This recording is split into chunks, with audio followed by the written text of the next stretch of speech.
star is there by itself, you take a spectrum, you make the difference between those two. So you have a condition where it's the star plus the backlit planet signal and the star by itself, take the difference, and you can then get the spectrum. The vertical axis here is parts per million. So this is how much the light is going to change because of that planet passing in front. And these are water vapor features.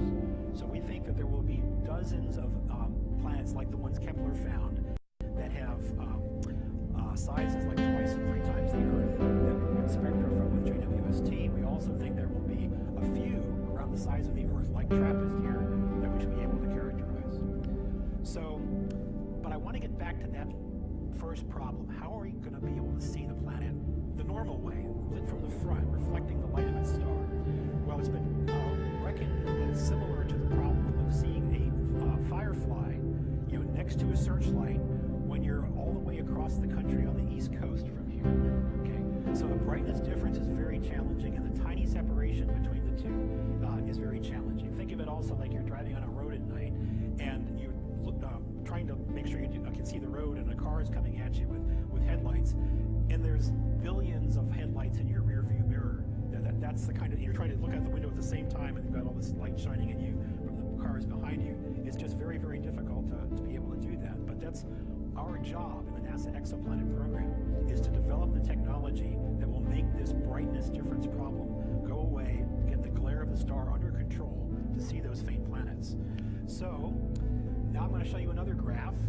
This is showing 2 different directions. Up on this direction is the brightness difference. So up here are the few planets that have been able to image today using telescopes like Gemini in Hawaii and in South America. And there's roughly a dozen or so of these, and these are about 10,000 times fainter than their star. And you can see they're out at this separation of about 1 arc second. So that's easy. That's only 1/10 of the way to the East Coast to be able to see those planets.